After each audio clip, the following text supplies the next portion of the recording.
The soul of Jonathan was knit to the soul of David, and Jonathan loved him as his own soul. What does it mean, and how can we apply it to our lives? Question 2. In chapter 18, verse 8. Then Saul was very angry, and the saying displeased him, and he said, they have ascribed to David 10,000, and to me they have ascribed only thousands.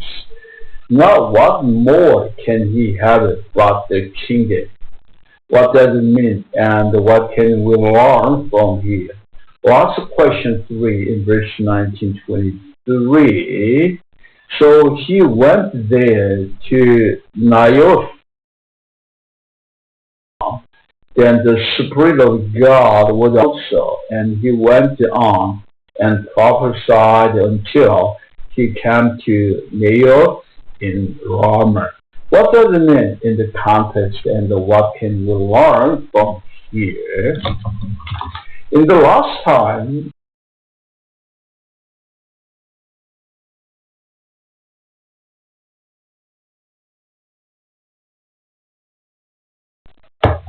to him, whose son are you? So David answered, I am the son of your servant Jesse. The Saul suffered after support departed from Saul, so might have failed to recognize David. Although Saul had recognized him once as recruiting him. Verse 7, chapter 16, verse 14 and 19. Chapter 18, verse 1. Now when he had finished speaking to Saul, the soul of Jonathan was knit to the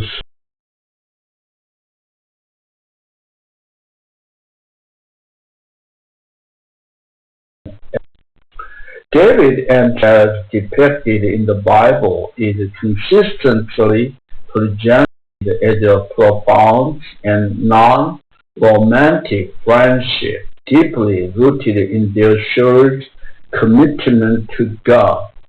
Their covenant of love underscores an exceptional bond of loyalty and mutual support, with Jonathan selflessly recognizing David's divine destiny as a king. Traditional biblical interpretation understands their connection within the context of a covenantal brotherhood, not romantic or sexual intimacy, aligning with the Bible's portrayal of David as a man after God's own heart and its teachings. Cross-reference here. Verse 2.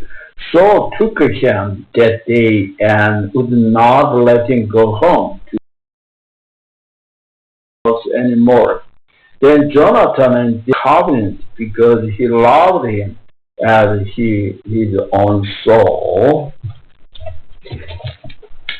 And Jonathan took off the robe that was on him, gave it to David with his armor, even to his sword, and his bow, and his belt, his bow. So David went out wherever Saul sent him, and behaved wisely, and so accepting of the men of war. And he was accepted in the sight of all the people, and also in the sight of Saul's servants. Now it is coming home, when from the slaughter of Philistines, that the women had come out of all the cities of Israel, singing and dancing to meet King Saul, with tambourines, with joy, and with musical instruments.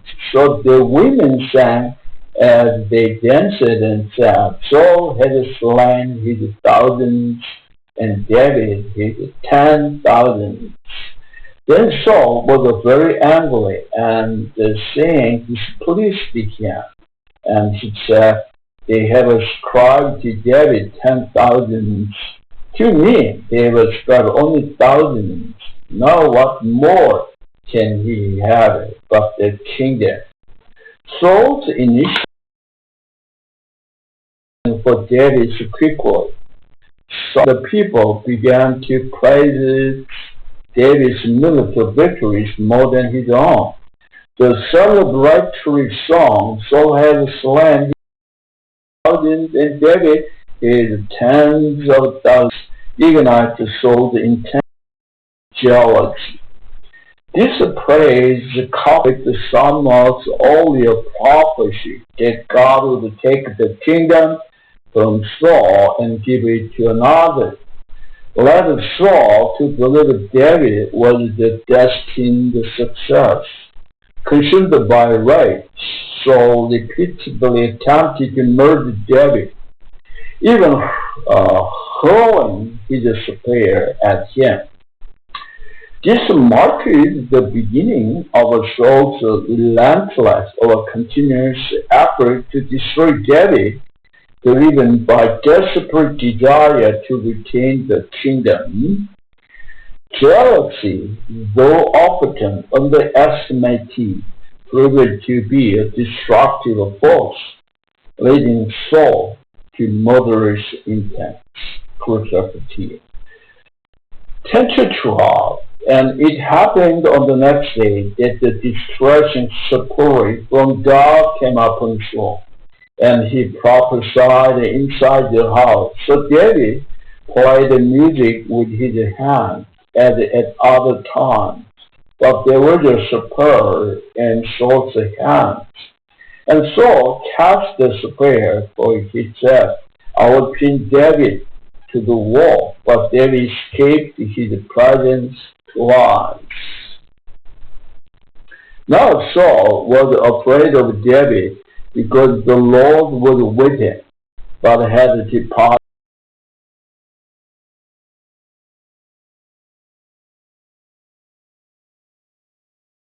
Intense jealousy of Saul repeatedly attempted to murder David, yet God's divine protection shielded David, as exemplified by scriptural assurance of angelic charge and a protective hedge.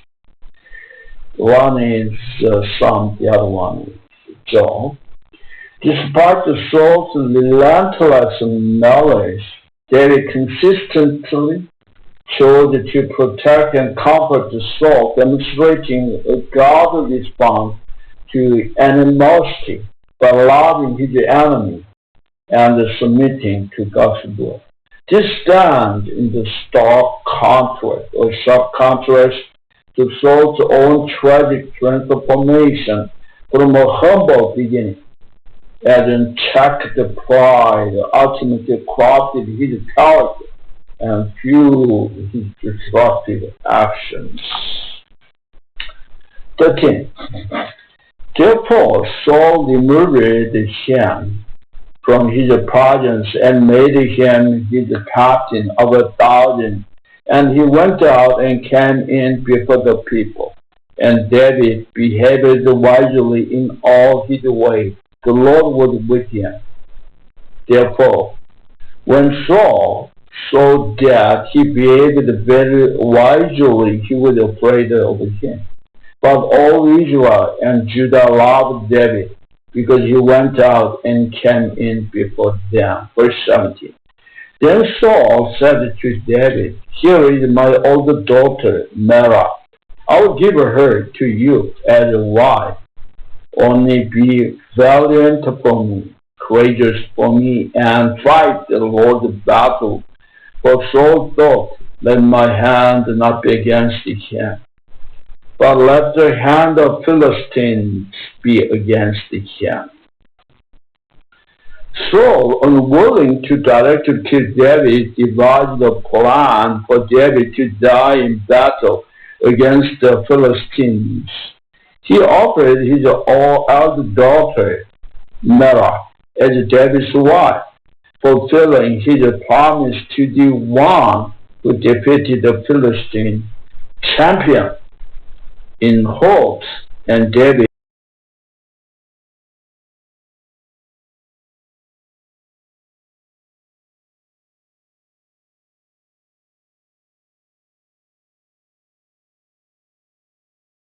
in Israel. The Lord to the king.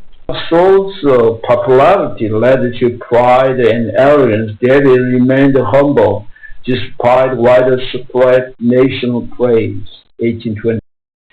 David consistently refused to use his popular support against Saul.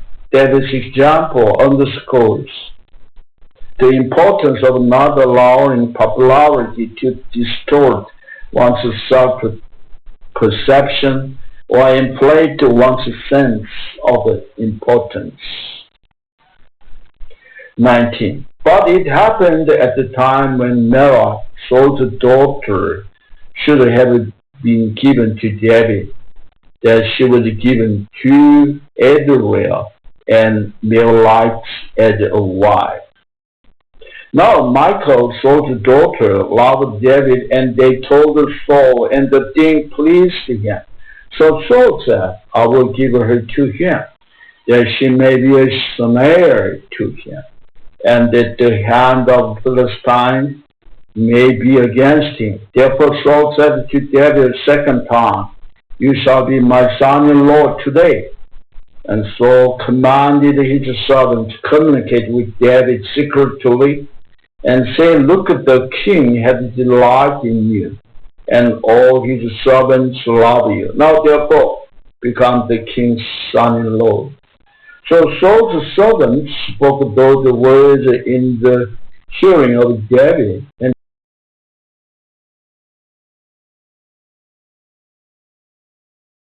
the king to be seeing I am not poor, and named the man.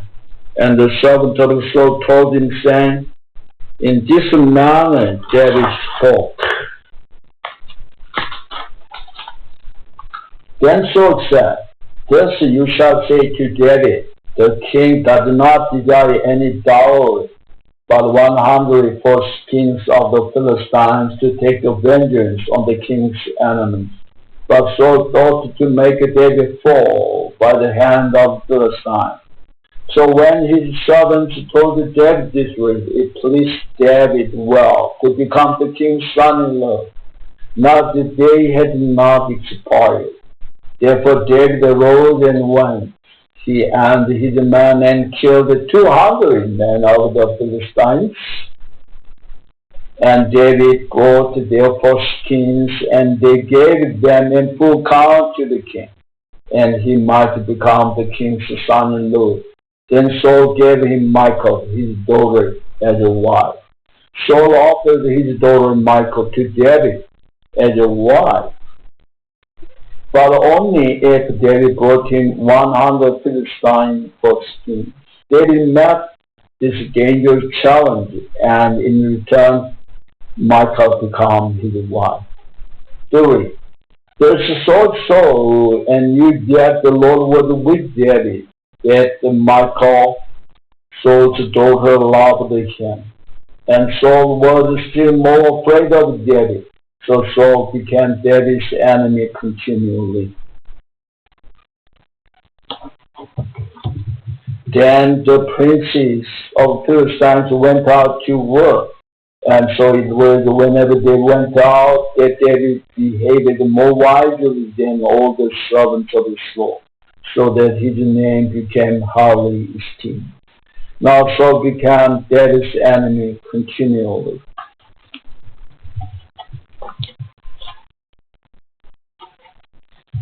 David is highly esteemed.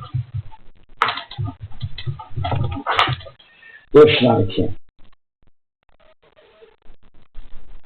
Now Saul spoke to Jonathan his son and to all his servants that they should kill David. But Jonathan, Saul's son, delighted greatly in David. Chapter 19 opened with Saul's declaration of his intent to kill David, ordering his servants to assist him. At this stage, Saul operated from a fleshly perspective, or a distressing spirit operative because the spirit left from Saul in the Old Testament time. While David, despite his imperfection and occasional lapses in faith, remained a spiritual man, famously described by God as a man after my own heart. This biblical discourse about heroes of faults is encouraging, revealing that God utilized imperfect individuals using trial and tests to expose the human weakness. This process aimed to mold them into His image, fostering a deep reliance on Him rather than on human strength. Verse 2. So Jonathan told David, saying, My father Saul seeks to kill you. Therefore please be on your guard until morning, and stay in a secret place in the heart.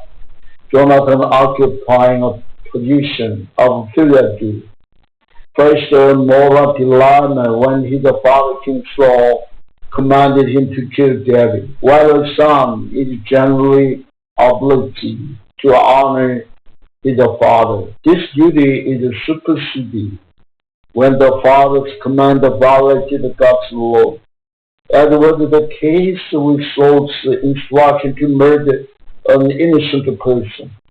Thus Jonathan's loyalty to God and David's rightly took a precedence over obeying Saul's simple directive, aligning with principles such as those found in Ephesians chapter 6, verse 1 to 3, which encourage obedience to parents in the Lord, not out of the Lord.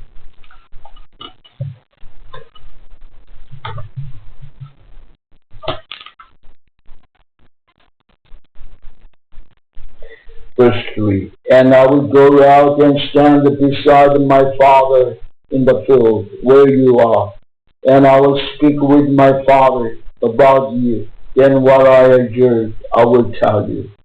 Thus Jonathan spoke well of David to Saul his father, and said to him, Let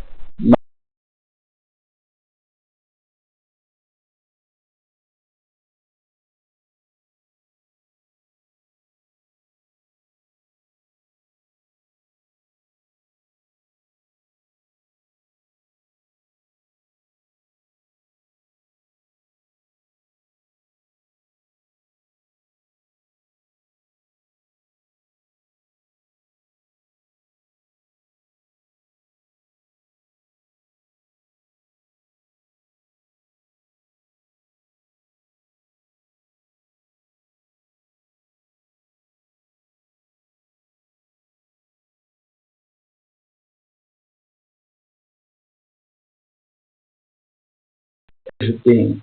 So Jonathan, and he was in his presence as in times past.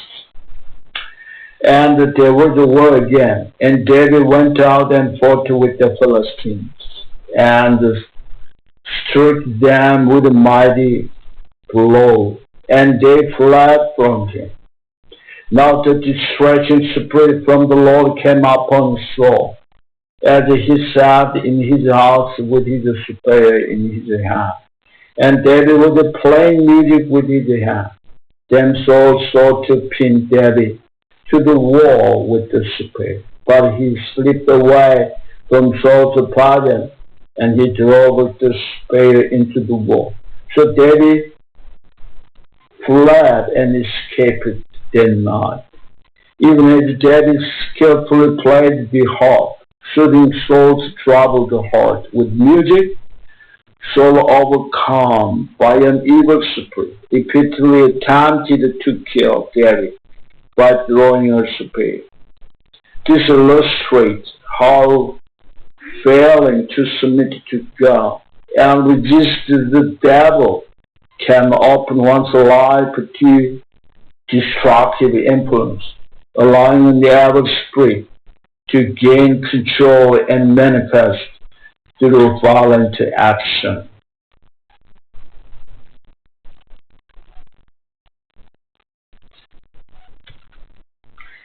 Verse 11. Saul also sent a messenger to David's house to watch him and kill him in the morning. And Michal, David's wife, told him, saying, if you do not save your life tonight, tomorrow you will be killed. So Michal, or Michal, let David down through a window, and he went in, fled, and escaped. And Michal took an image and laid it in the bed, put a cover of goose hair for his head, and covered it with clothes. So when Saul went to messenger to take David, she said, he is sick. David described the Saul's messenger to take David's life in Psalm 59. Verse 15. Then Saul sent the messengers back to seek David, saying, bring him up to me in the bed, that I may kill him. And when the messengers had come in, and there was the image in the bed, with a cover of goat's hair for his head. Then Saul said to Michal, why have you deceived me like this, and sent my enemy away, so that he had escaped? And Michal answered Saul, he said to me, let me go, why should I kill you? Verse 18. So David fled, escaped, and went to Samuel in Ramah, and told him all that Saul had done to him. And he and Samuel went to stay in Naioth. Naioth was the prophetic school in Ramah, established by Samuel, where prophets would deliver, gather, and study. David, in the lapse of faith and trust, still chose his own method to escape from Saul. Verse 19. Now it was told, saying, take Lord to David and Naioth in Ramah.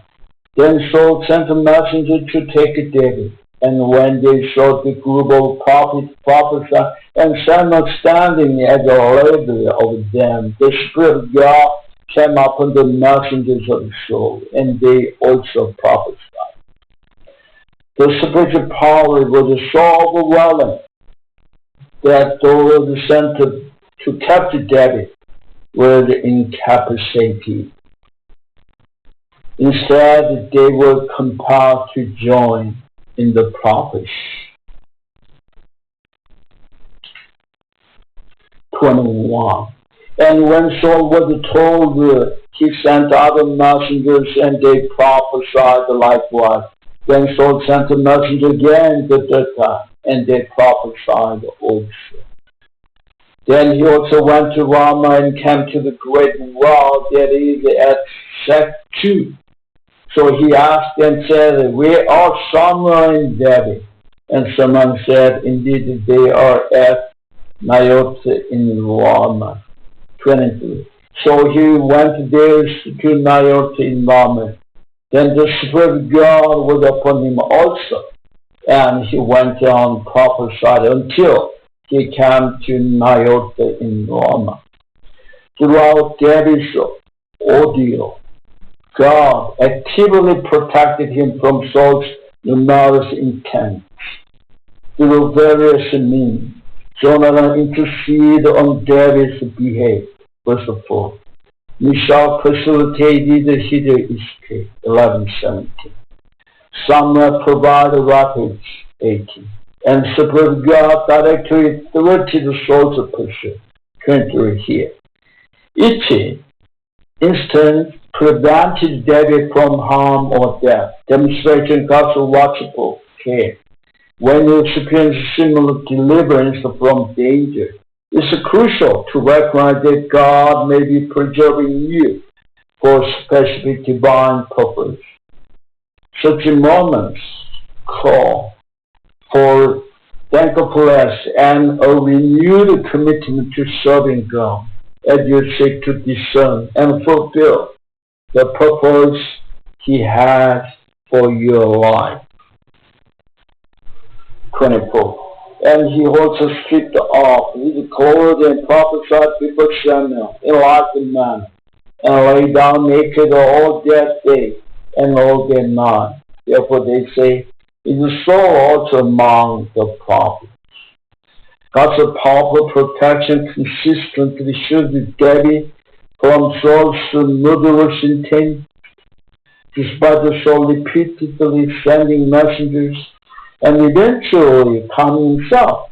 The supreme God incapacitated them all, causing them to prophesy and become helpless to harm David.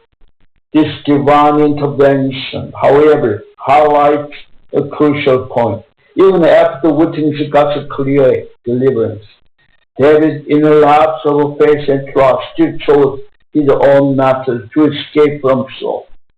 This pattern underscores a common human tendency to quickly forget God's promise and past deliverance, turning to human solutions in time of trouble, of despair. Notably in both the instance and an early one in 1 Samuel chapter 10, Saul, though far from God's heart, was compelled to speak God's word, prophesy, under spiritual power, demonstrating God's sovereign control even over those opposing his will. We covered those three questions. You may continue to compare for Iranian people, especially. So right here is how to overcome in persecution. That kind of stories we hear. How not to talk about that. You may read them, pray for Iranian. We are singing all together, Maranatha song on brochure.